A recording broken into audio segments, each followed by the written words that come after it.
The paradigm for the problem in public is the candy aisle.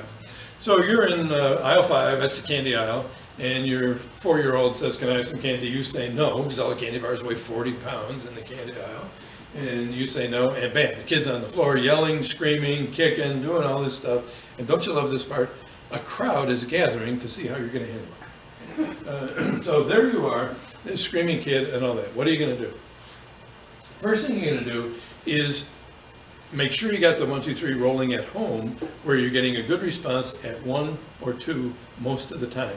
Why not all the time? Because they're just kids. Okay? You should be getting a good response 6 out of 8 times about, and where they don't have to go to timeout. So in the candy aisle, you're going to do the same thing. Okay, so the kid's screaming and yelling in the candy aisle in the store. You hold up one finger, you look down, and you say, "That's 1." That's all you say.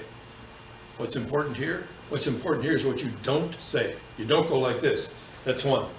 Come on now, I don't want you making a fool out of me in front of all these people. You say that, kid knows you can be had for a nickel, and he's going to forget the candy bar because he's going to have so much fun torturing you. Now, what a lot of parents worry about at this point is, where's the timeout room? Timeout room in public, our rule is timeout room, timeout place.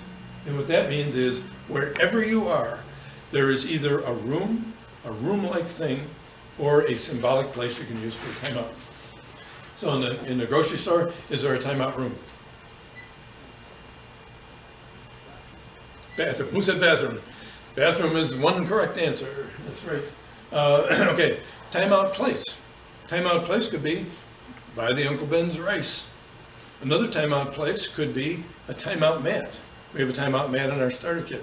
You can bring anything. You can bring a towel with you. You put it down on the floor, and your little 8-year-old takes the timeout right by the chicken-flavored Uncle Ben's. Okay? And that's what you do. Or you're at the museum. Timeout is right next to the washroom at the top of the stairs, where. Or it could be in the car. Could be. A lot of times if you're out in public, and what you do depends on if the kids wanted to go with you or not. If they didn't want to go, like you had to take them out, you can do what we used to do with our kids. It's called the 1, 2, 3, 4. Say, guys, I got to go out for an hour. I'm sorry, I got to get stuff for dinner, and I know you want to stay home and play Scrabble, but here's the deal.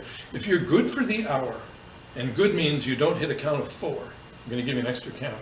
If you don't hit a count of 4, at the end of that hour, I'm going to give you each $1. Okay? Bribery. Give you each $1 if you don't hit a count of 4. And that worked often. What if they do want to go to the store? You're going to ice cream. We used to take the kids to Baskin-Robbins ice cream. They'd fight in the car. I'd say, guys, that's 3, take 5. I'm turning the car around, go back home, nobody gets ice cream. It's a timeout alternative, right? It took them 3 trips to learn that. Finally, on the 3rd trip, I thought, they're going to keep fighting again. And I said, that's 1, 3rd time blows the trip, and they stopped. They froze. But that's if they want to go, you can terminate the trip. Okay, so different versions of timeout alternatives.